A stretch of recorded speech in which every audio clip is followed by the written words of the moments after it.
हाँ बाबू, एक बार देख लो, हम लोग यहाँ पे हैं और अंकल जी को भी लाओ, लाइव यहाँ पे दिखाओ, ठीक है।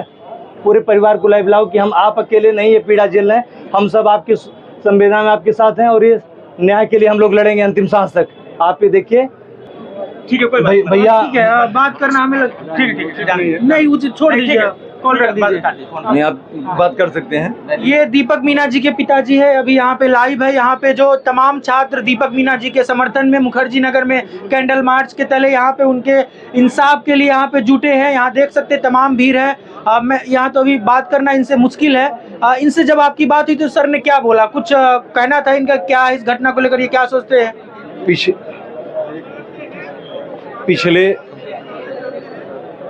पिछले 10 दिन से दर बदर भटक रहे थे। जब लगातार उन्होंने बताया कि करीब 100 बार से ज्यादा फोन किया, सारे रिलेटिव सारे फ्रेंड 100 बार से ज्यादा फोन करने। जी ने घर पे फोन किया? नहीं, दीपक मीना के नंबर पे। अच्छा। जब वो कोचिंग से कमरे पे नहीं लौटे तो उसके बाद उनके रूममेट को लगातार फोन किया जा रहा था। दीपक को मैं बता दूं कि दृष्टि संस्थान के वो छात्र थे और अस्मिता प्रोग्राम के स्टूडेंट थे और यहीं पे वो यूपीएससी मेंस जयपुर जाके यूपी मेंस की तैयारी कर रहे थे। पहले अटेम्प्ट में 21 साल का लड़का मेंस लिख रहा था और किसी भी तरीके की सुसाइड की बात को मैं खारिज करता हूं। वो लड़का ऐसा था ही नहीं और किसी भी हुलिया को, फोटो का जो हुलिया है उसको देखने के बाद कतई या कोई नहीं कह सकता कि ये इस तरीके से फांसी है। कोई कारण हो तो बताए, कोई जेन्युइन। जिस लड़के का 8 दिन के बाद मेंस हो, वो सुसाइड दिखेगा कि उसका मेंस के पेपर दिखेंगे? जो लड़का लगातार आंसर लिख के, मैं भी एज ए फ्रीलांसर मैं कई कोचिंगों में मैंने भी काम किया और भी कोचिंगों में अभी भी मैं पेपर वगैरह में बनाता हूँ, मॉडल आंसर वगैरह भी मैं लिख के देता हूँ। तो वो लड़का मेरी भी टच में था, लगातार उसकी कॉपियाँ मेरे भी पास आती थी। सामान्य उसके उम्र से अच्छे तजुर्बे थे, इसलिए शायद वो पहली अटेम्प्ट में मेंस लिख रहा था। अच्छा, दीपक मीना जी के परिवार से आपका क्या रिलेशन है? मित्र है, दोस्त है या कुछ? कभी ऐसा नहीं हुआ कि उनके परिवार मेरा जाना हुआ, बस ऐसे नॉर्मली बातचीत थी। संजोग ऐसा था कि उस दिन हम लोग बर्धमान पे बैठे थे जब वो अपने बच्चे को ढूंढ रहे थे और उसी दौरान पिताजी यहाँ आए थे? जी। कब की बात है ये 13-14 में। 13-14 को ये घटना कब हुआ? ये घटना 12 तारीख की है। 12 तारीख की कब? 11-12 से 11 तारीख के 10 तारीख के बाद से फोन उनका नहीं लग रहा। 11 तारीख की संभवतः 11 या 12 में 2 दिन की घटना है। 12 की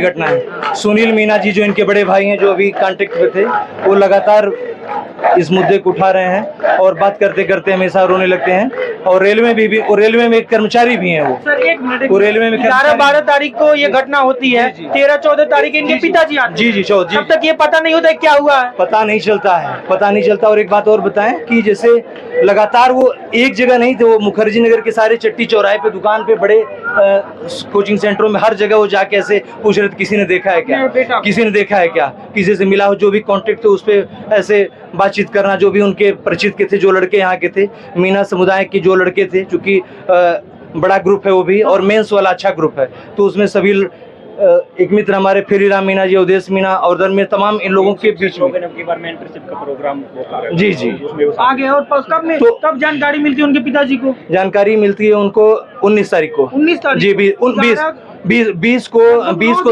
को दोपहर में 3 बजे के आसपास ये उनको ये मिलती है कि कैसे जानकारी मिलती है? जानकारी मिलती है उनकी। अब इस पे थोड़ा सा, क्योंकि मैं उस समय था नहीं, ये जानकारी मिली उसके बाद हम लोग ये जान पाए कि मसला ये है। उसके बाद तरह तरह की अटकलें लगाई जा रही थी, कहीं जा सकते हैं, कहीं घूमने भी जा सकते हैं, इधर उधर भी जा सकते हैं, कुछ भी, लेकिन चूंकि ऐसा कभी हुआ नहीं था।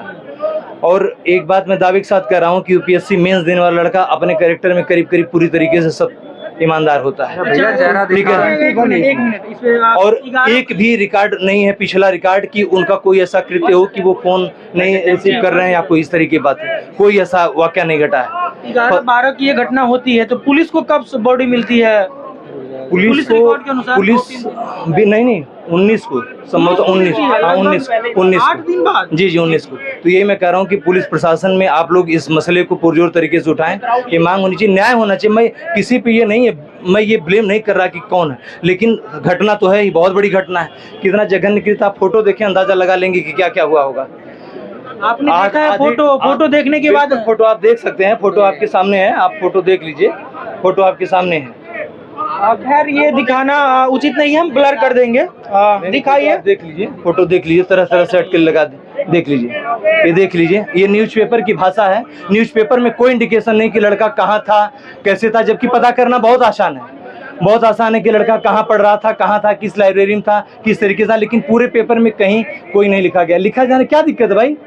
एक लड़का आईएएस बनते ही पूरा दिल्ली से लेके इलाहाबाद बनारस तक पूरे भारत में उसकी होर्डिंग घुसती है, इसलिए क्योंकि उसके एक एडमिशन पे हजारों लाखों एडमिशन होगा। बनने पे एक भी होर्डिंग नहीं, मरने पे भी एक होर्डिंग होनी चाहिए ना यार। सिलेक्शन पाते ही सैकड़ों होर्डिंग लग जाती है कि हमारे यहाँ से पढ़े, हमारे यहाँ से पढ़े, हमारे यहाँ से, और मरने के बाद एक भी होर्डिंग नहीं। देख लीजिए, देख लीजिए, पूरे पेपर की ये भाषा है, मीडिया का लेखन शैली है, ये मीडिया का लेखन शैली। पढ़ लीजिए इसको कि इसमें क्या लिखा है, सब लिपापोती करके। वो आप बाद में और ये लटकती हुई लाश, ये आधी टांग पे लटकता हुआ लड़का फांसी लगा रहा है। 6 फुट की डाली से 6 फुट की डाली से 6 फुट का लड़का फांसी लगा रहा है और अपने हाथ से एसिड भी डाल ले रहा है अपने ऊपर। ये तो जांच का विषय है, कोई भी जांच का विषय नहीं, जांच का विषय तो हटा ही दीजिए, जांच होनी चाहिए, सीबीआई जांच, सीबीआई जांच करे, सीबीआई। और एक चीज और, आए दिन ये घटनाएं होती हैं, लगातार यूपीएससी से बढ़ रही है। कितनी घटनाएं, मकान मालिक, पुलिस प्रशासन, चूंकि लोकल हैं तो लोकल के तरीके से हम चूंकि बाहरी हैं यहाँ पे जी, हम बाहरी हैं, लेकिन हम पूरी अर्थव्यवस्था यहाँ पे चलाते हैं। फोटो स्टेट से लेके चाय वाले की दुकान हम चलाते हैं, मकान मालिक का पेट हम भरते हैं, उनके पूरे परिवार का पेट हम भरते हैं। 8,000 10,000 देते हैं हर महीने, देते हैं हर महीने। एक दिन लेट होता है तो ये चढ़ जाते हैं सीने पे। मकान मालिक भी साथ में आए, बिल्कुल, हर मकान मालिक भी साथ में आए। कोचिंग वाले आए जो लॉलीपॉप देते हैं 40% पे, हमारे यहाँ ये ऑफर 50% पे। यहाँ पे कोचिंग जगत भी आए। आपको लगता है आएंगे? पिछले आंदोलन में आए, नहीं आएंगे तो इसका शिकार होंगे। हम दोबारा किसी दीपक मीना को नहीं बनने देंगे, लड़ेंगे हर लड़ाई, हर लड़ाई लड़ेंगे। क्यों नहीं आ गया, क्यों नहीं आना चाहिए? वो पिछली बार नहीं आया था, इसलिए मैं बोल रहा हूँ। आपने बुलाने की कोशिश की थी, लेकिन कोई भी टीचर आपके साथ रोड पे। मैं यही पूछ रहा हूँ कि 800 किलोमीटर 1000 किलोमीटर से आके हम तैयारी कर रहे हैं, हमारे साथ यहाँ कौन है? हमारे साथ यहाँ कौन है? एक दिन किराया लेट होने पे मकान मालिक भड़क जाता है, 10 दिन फीस होने पे कोचिंग के लोग भड़क जाते हैं, क्लास में जाने नहीं देते हैं यार।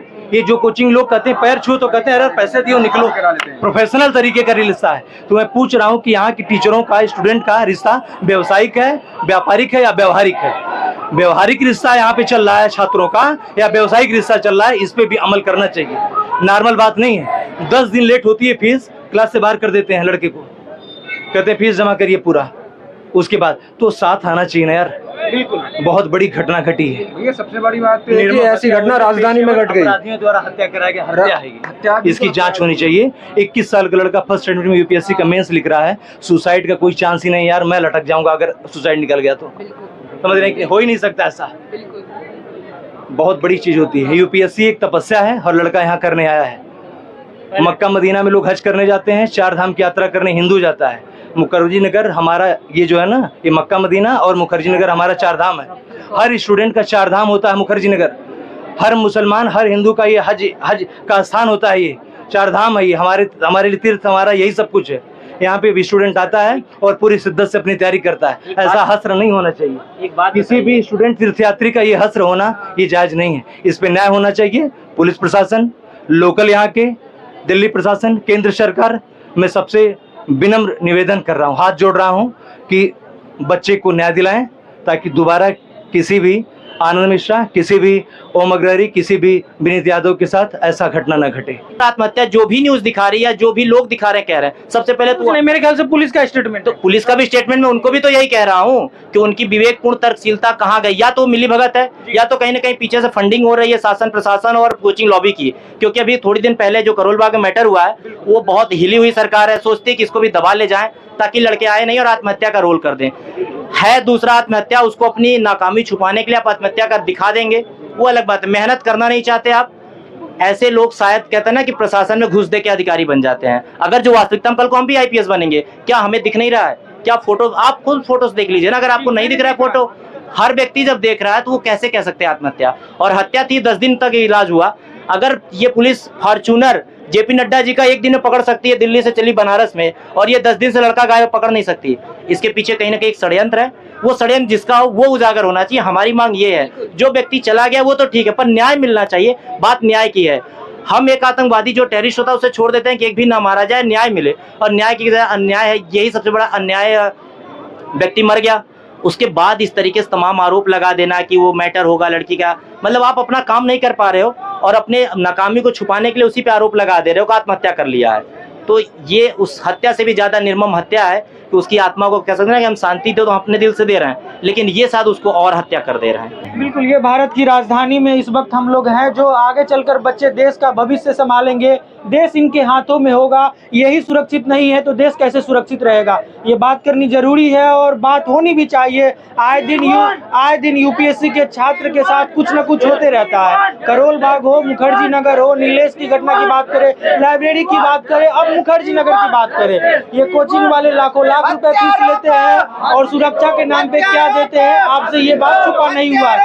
अभी इस वक्त हम मुखर्जी नगर है, तमाम छात्र यहाँ पे आए थे और दीपक मीना के समर्थन में, जो दीपक मीना की इनके अनुसार हत्या हुई है, ये इनके समर्थन में यहाँ पे आए थे और न्याय की मांग कर रहे थे। ये तमाम छात्र यूपीएससी के हैं और अलग अलग स्टेज विशेष की तैयारी कर रहे हैं। आप देख रहे हैं TTS इंडिया, विक्रम बिरला जी, धन्यवाद।